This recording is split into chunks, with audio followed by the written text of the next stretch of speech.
सुधार करें।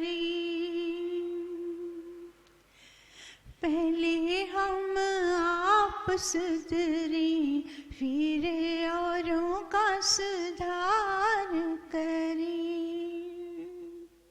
आओ मिल के विचार करें, आओ मिल के विचार करें।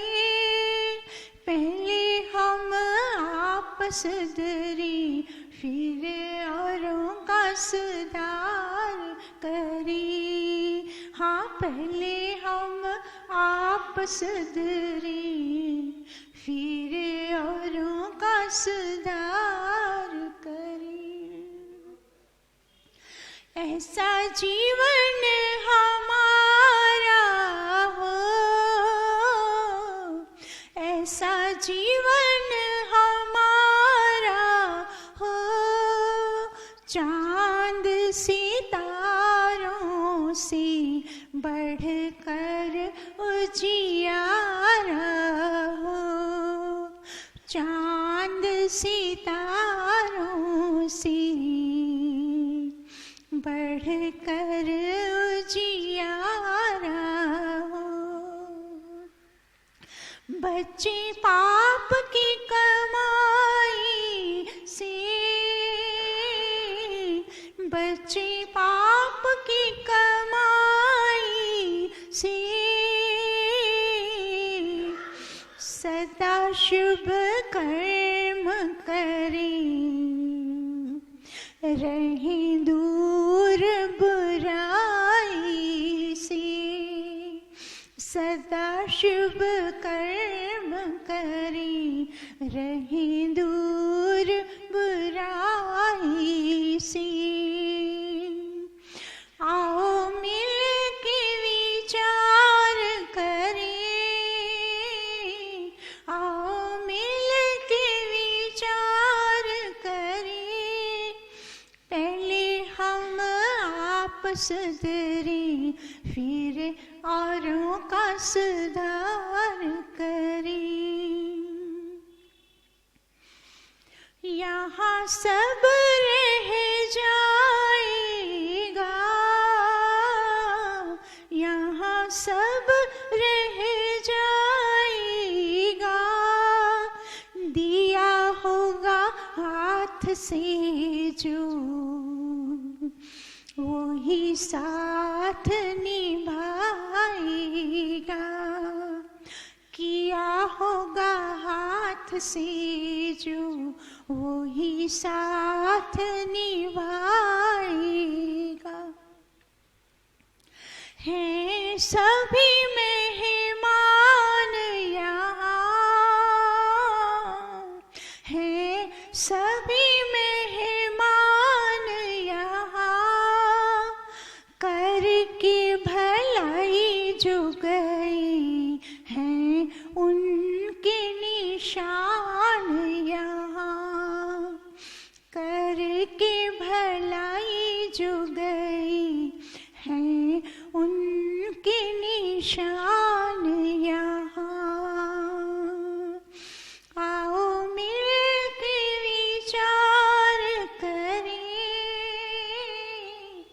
आओ मिल के विचार करें। पहले हम आप सुधरें, फिर औरों का सुधार करें। हम भी ऐसे काम करें, हम भी ऐसे काम करें। जब तक दुनिया रहे सूरज की तरह चमके, जब तक दुनिया रहे सूरज की तरह चमके। भगवान को याद करें, भगवान को याद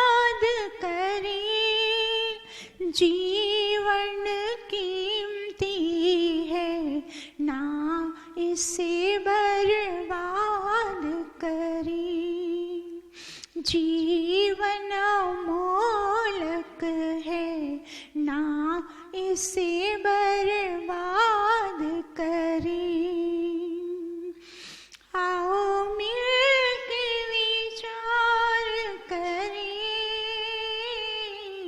आओ मिलके विचार करें। पहले हम आप सुधरें, फिर औरों का सुधार करें। ये कामना सेवक की, यही कामना है मेरी। प्रभु हमें दो सुमति, यही भावना है मेरी। प्रभु हमें दो सुमति, यही भावना है सबकी। आओ मिलके विचार करें, आओ मिलके विचार करें। पहले हम आप सुधरें, फिर औरों का सुधार करें। पहले हम आप सुधरें, फिर औरों का सुधार करें।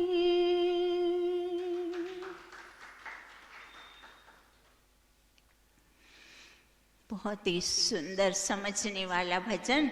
क्या बता दिया? आओ मिलके विचार करें।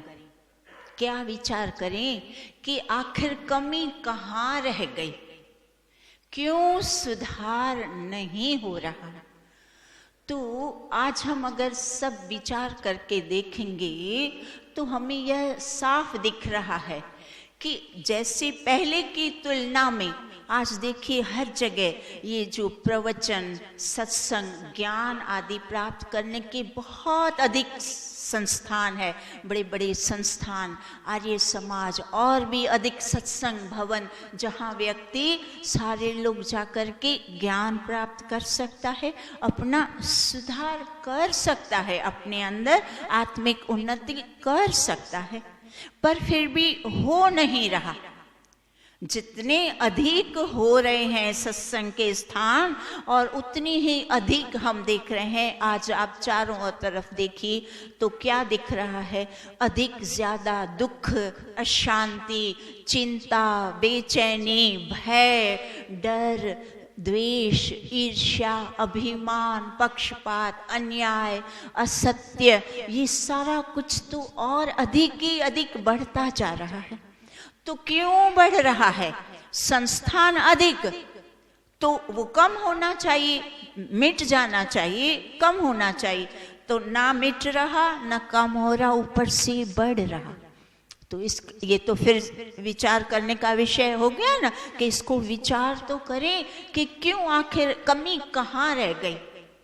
तो कमी ढूंढते हैं जब तब सर्वाधिक कमी कहाँ दिखती है? सामान्य मनुष्यों को तो सुधार करना है, ठीक है, पर यहाँ विशेष बात पता है किसके लिए कही जा रही है?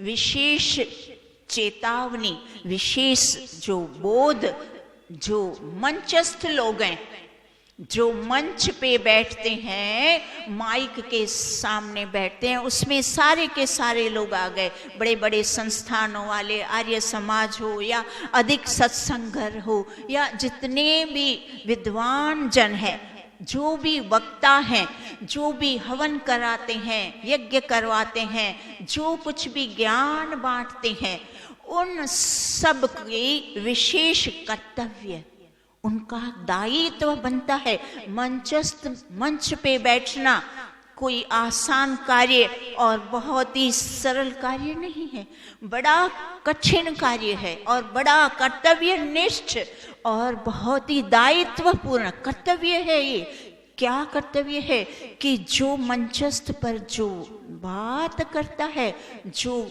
उपदेश देता है, जो हवन कराता है, जो भी उसका उपदेश देता है, वो उपदेश उसके जीवन में कितना कारगर हुआ है। जो उपदेश व्यक्ति देता है वो अगर उसने अपने जीवन में नहीं उतारा, अपनी आत्मिक उन्नति नहीं करी, मात्र बस उपदेश दिए जा रहा, मैं तो थाली भर के रोज गुड़ खाऊंगा, मुझे गुड़ पसंद है, पर मैं सबको बोलूंगा ना गुड़ नहीं खाते, गुड़ खाने में बड़ी हानि है। आप बताएं फिर क्या उसका सुधार होगा? नहीं होगा, नहीं होगा। ये तो मामूली सी बात सबको पता है। पहले गुड़ खाना छोड़ो, खा रहे थे कोई बात नहीं, पर जब उपदेश दे रहे हो, आपको किसी को गुड़ छुड़ाना है, तब तो आपको गुड़ छोड़ना पड़ेगा। उपदेश देना है तो कमियों को दूर करना पड़ेगा। जो छोटे छोटे स्वार्थ हैं कुछ लोगों को, सारे लोगों की बात नहीं हो रही, पर कुछ विशेष लोग भी ऐसे हो जाते हैं, मात्र ये सारे आध्यात्मिकता को उन्होंने क्या सोच रखा है, धन और यश, इसकी प्राप्ति हो जाए। उद्देश्य, लक्ष्य क्या बना दिया? धन प्राप्ति। अब आप सोचें, कोई भी कार्य करने के पश्चात धन तो मिल ही जाता है, और शुभ कार्य करें, अच्छा कार्य करेंगे तो यश भी मिल जाएगा। पर जिसने हेतु ही यही बनाया है कि मुझे इसमें से बस खूब धन कमाना है, तो फिर पता है क्या हो जाएगा? उस व्यक्ति का जो उसके अंदर नैतिकता, जो प्रामाणिकता है, वो नष्ट होती जाएगी। वो नैतिकता और प्रामाणिकता से दूर होता जाएगा, क्योंकि उसका लक्ष्य तो है बस धन कमाना कैसे भी। तो फिर वो सत्यता से, न्याय से, हर तरह के शुभ कर्मों से, शुभ गुणों से दूर होता जाएगा। पतन, उसका पतन। धन तो कमा लेगा, और बेचारे जो लोग बैठने वाले, उनको ज्यादा कुछ वो नहीं रहता। तो ये जो क्षणिक, आप सोचिए, जब व्यक्ति आध्यात्मिकता में, आध्यात्मिक के अंदर कोई भी कार्य करना जो चाहता है, उसको स्वार्थहीन होना पड़ेगा, स्वार्थ लक्ष्य नहीं बनाना। जब स्वार्थ नहीं है तो धन तो, दक्षिणा तो आपको मिल ही जाएगी। और शुभ कार्य कर रहे हो स्वार्थहीन, जब मनुष्य, गुणवान व्यक्ति जब स्वार्थहीन कार्य करेगा, तो आप सोचिए उसको यश भी मिल ही जाएगा ना। तो फिर भी लक्ष्य यही बनाना, उल्टे सीधे पैंतरे, और ये तो फिर ठीक बात नहीं। फिर क्या हो जाएगा? नैतिकता, प्रामाणिकता नष्ट हो जाती है। फिर ये जो आज भजन का क्या मुख्य उद्देश्य था कि क्यों नहीं मिलके विचार करें, क्यों सुधार नहीं हो रहा, बस ये मुख्य कारण ये है। इसीलिए वक्ता, जितने भी वक्ता हैं, प्रवचन करने वाले, कोई भी बात बताने वाले, हवन करवाने वाले, यज्ञ, उनका कर्तव्य बनता है कि स्वयं के अंदर जितना हो सके अधिक परिवर्तन लाना, शुभ गुणों को भरते जाना। इतने अधिक शुभ गुण भरे, रोज नित्य अपना निरीक्षण करो। मैं पहले था वैसा हूं कि और उससे भी ज्यादा बिगड़ता जा रहा हूं। क्यों बिगड़ा? क्योंकि अहंकार आ गया, धन प्राप्ति हो गई, सब पैर छूने लगी, तो अहंकार भी बढ़ गया, तो फिर अहंकारी हो गया। धन और यश प्राप्त होने के पश्चात और अधिक अहंकारी हो गया, और अधिक अन्यायी हो गया। तो फिर ये सब फिर सुधार नहीं हो सकता। तो इसीलिए आज का जो भजन था विशेष व्यक्तियों के लिए था, जब विशेष मंचस्थ लोग अपने अंदर सुधार लाते हैं, परिवर्तन लाते हैं, थोड़ा थोड़ा, कम से कम थोड़ा थोड़ा आत्मनिरीक्षण तो करें। ऊपर तो नहीं उठ रहे, नीचे तो मत जाएं। तो इस तरह से फिर समाज को हानि नहीं पहुंचानी, समाज का सुधार तो नहीं हो रहा, ऊपर से हानि। तो आप सोच रहे हैं इसका दंड कितना कड़ा होता है। तो मंच पे बैठना कोई मक्खन मलाई खाना नहीं है, कितना सतर्क रहना चाहिए, कितनी जागरूकता मानव में होनी चाहिए। और ये जागरूकता कब आती है? आत्मनिरीक्षण। क्षण क्षण एक एक कर्म का निरीक्षण करो ना, कि मैं ये जो कर रहा हूं तो क्यों कर रहा हूं, इसके पीछे मेरा क्या स्वार्थ है, बस हर काम मैं क्यों कर रहा हूं, क्योंकि इससे मुझे क्या लाभ है। बस मेरा सारा ध्यान केंद्रित किस में है? मेरा लाभ। तो इस तरह का स्वार्थीपन जब होगा तो फिर सुधार असंभव है।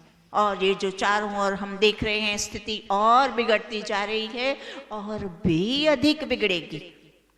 तो इसीलिए हम सबको कर्तव्यनिष्ठ लोग, हमारा विषय भी वही चल रहा है, मन का विषय। तो हम यजुर्वेद का 34वें अध्याय का पहले मंत्र, पहला पूरा हो गया और दूसरा मंत्र हम कर रहे हैं जो मन के विषय के लिए है। तो आज हम वो दूसरा मंत्र करते हैं। ओम येन कर्माण्यपसो मनीषिणो यज्ञे कृणवन्ति विदथेषु धीराः यत्पूर्वं यक्षमन्तः प्रजानां तन्मे मनः शिव संकल्पमस्तु। किसने याद किया? मैंने अगली बार बोला था, चलिए रिपीट करिए, एकदम सरल है, बोलिए मेरे पीछे।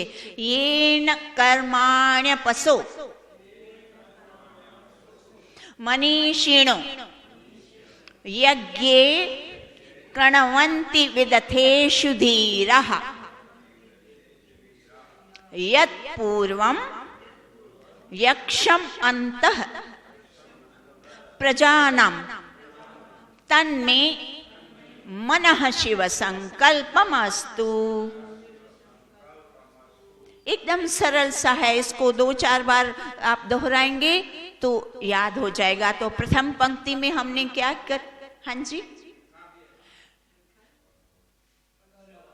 हाँ, बहुत अच्छा, आधा लिखा है। हाँ, अभी याद, ये सरल सरल होते, हम थोड़ी रुचि उत्पन्न करते हैं ना और दोहराएंगे तो अवश्य याद हो जाएगा। तो प्रथम पंक्ति में हमने कर दी थी, उसमें क्या थोड़ा सा हम दोहराएंगे तो क्या सुना था प्रथम पंक्ति में? येन कर्माण्यपसो मनीषिणो यज्ञे कृणवन्ति विदथेषु धीराः।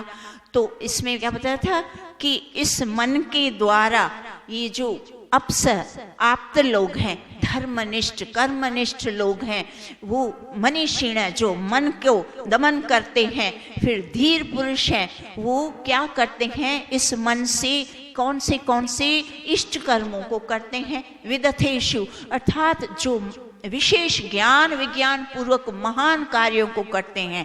तो वो कैसे इस मन के द्वारा करते हैं? तो हमें वो सिखाया गया कि जैसे ये आप्तजन, ऋषि मुनिजन, विद्वजन, मनीषी जन इस मन के माध्यम से इतने इष्ट कर्म करते हैं, महान कर्म करते हैं, तो आप लोग भी इसी मन से ऐसे महान कर्म किया करो। वो पहली पंक्ति में हमें वो सिखाया गया, क्योंकि सीखना, ज्ञान की प्राप्ति ये माध्यम है ना। एक तो वेद शास्त्रों, दर्शनों, उपनिषदों के माध्यम से ज्ञान प्राप्त होता है, दूसरा ऋषि मुनियों के जीवन से, उन्होंने अपने जीवन में कैसे कार्य किए, उनका अनुसरण करके उनका अच्छी तरह से उनके कदम चिन्हों पर चलना, अर्थात उन्होंने जैसा कार्य किया वैसा उनको देख के उनको सीखना हमें। तो हमें ये सिखाया जा रहा है कि जैसे इन लोगों ने अपने मन को नियंत्रण में रखकर, देखो मन के माध्यम से कितने बड़े बड़े महान कार्य कर दिए, तो आप लोग भी ऐसे ही इनकी तरह मन को नियंत्रण में रखकर और आप इस तरह से मन से काम लिया करो। अब दूसरी पंक्ति में क्या बता दिया? येन कर्माण्यपसो मनीषिणो यज्ञे कृणवन्ति विदथेषु धीराः यत्पूर्वं यक्षम अन्तः प्रजानां। तो क्या बता दिया? यत् पूर्वम, यत् अर्थात ये जो मन है, अपूर्वम, अपूर्वम अर्थात उसमें अथाह शक्ति है, अपार शक्ति है, इतनी अद्भुत सामर्थ्य है इसमें, आश्चर्यचकित करने वाली शक्ति है इसमें। पर मनुष्य क्या करता है?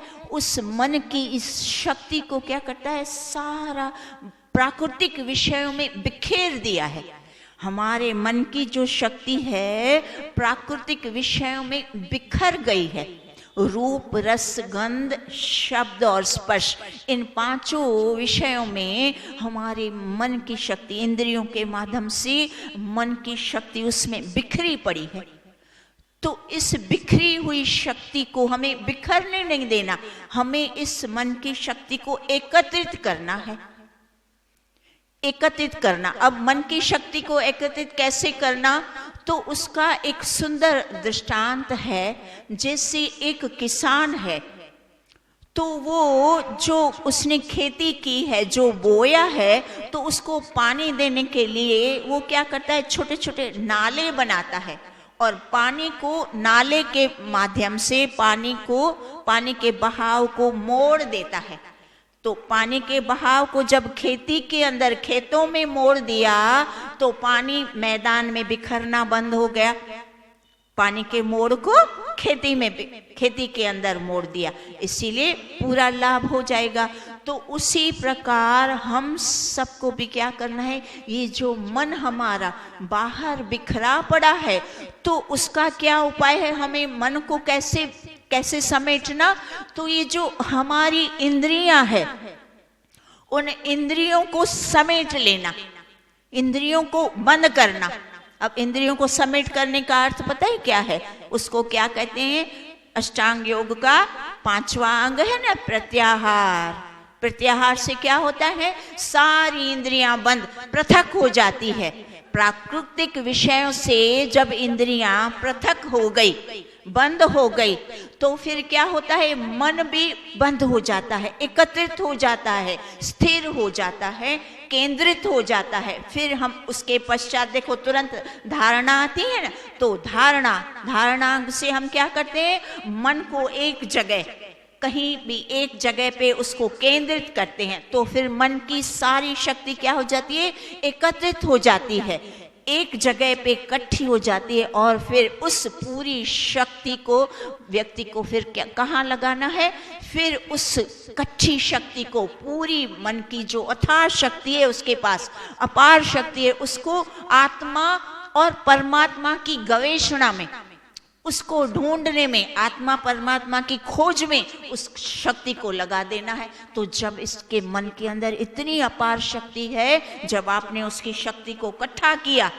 एकत्रित किया, तब उसने आपकी कार्य को सिद्धि कर दी। फिर वो आत्मा परमात्मा को ढूंढ के आपकी प्राप्ति करा देता है कि नहीं, ऋषि मुनियों को कराई है कि नहीं, संतों विद्वानों को कराई है ना, तो हमें भी करा सकता है। कब, जब हम इस मन की शक्ति को एकत्रित करना है, केंद्रित करना है अंदर।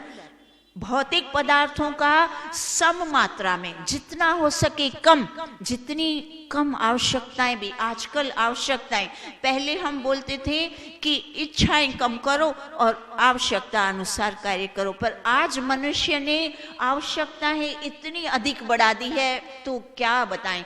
तो आवश्यकताओं को भी थोड़ा थोड़ा कम, जितना हो सके भौतिक पदार्थों का कम उपयोग, जितना सम मात्रा में हम उपयोग उसका करेंगे, हमारी इंद्रियों की, हमारी मन की शक्ति, सामर्थ्य बचा रहेगा। और उस मन के सामर्थ्य से, मन की शक्ति से हम इष्ट कर्मों को, शुभ कर्मों में तब हम उसको लगा पाएंगे। तो ये क्या बता दिया कि मन के अंदर अथाह शक्ति है। तो अद्भुत शक्ति का एक दूसरा अर्थ ये बता दिया है कि यह जो मन है ना, वो एक मिनट भी कार्य करने बिना रह नहीं सकता, वो हर समय कार्य करता रहता है।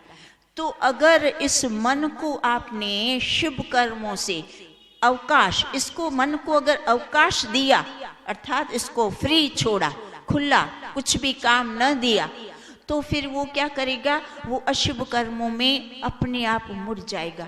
इसीलिए क्या बता दिया कि इसकी अथाह शक्ति है, इसका स्वभाव है, आप अगर उसको काम में नहीं लगाओगे तो वो अपने आप किसी न किसी काम में लग जाएगा। तो इसीलिए हमारा कर्तव्य बनता है, मनुष्य का सबसे बड़ा कर्तव्य कि मन को कभी अवकाश ना दे, उसको हमेशा शुभ कर्मों में लगाए रखो। तो जब वो शुभ कर्मों में लगा रहेगा तो फिर अशुभ कर्मों का चिंतन करने का उसके पास समय ही नहीं बचेगा। वो अशुभ कर्म का विचार ही नहीं करेगा तो करना तो दूर की बात, विचार ही नहीं आएगा तो वो अशुभ कर्मों से बच जाएगा। तो वो कैसे बच जाएगा? तो ईश उपनिषद में ऋषि ने इस एक बहुत ही रोचक, इतना सुंदर दृष्टांत देकर हमें समझाया। तो बड़ी रोचक एक कथा अनुरूप बताया है ऋषि। क्या बताते हैं उपनिषद में कि एक धनी सेठ था, उसके पास एक मनुष्य ने काम करने की इच्छा जाहिर की कि मुझे काम चाहिए। तो धनी ने पूछा, अच्छा तो तनख्वाह क्या लोगे? तब वो व्यक्ति बोलता है कि मेरी तनख्वाह ये है कि मुझे हर समय आपको काम देना पड़ेगा, अगर काम न दोगे तो मैं आपको मार डालूंगा। तो धनी ने सोचा ये तो बड़ी बहुत अच्छा सेवक है, अच्छा व्यक्ति है, मेरे तो अनेक काम है, कितने सारे लोगों को लगा रखा है, सबको निकाल दूंगा, इसी को सारा काम सौंप दूंगा तो वो करता रहेगा, अच्छा है, और कुछ बदले में तनख्वाह भी नहीं लेगा। बस उसकी शर्त मान के उसको रख दिया।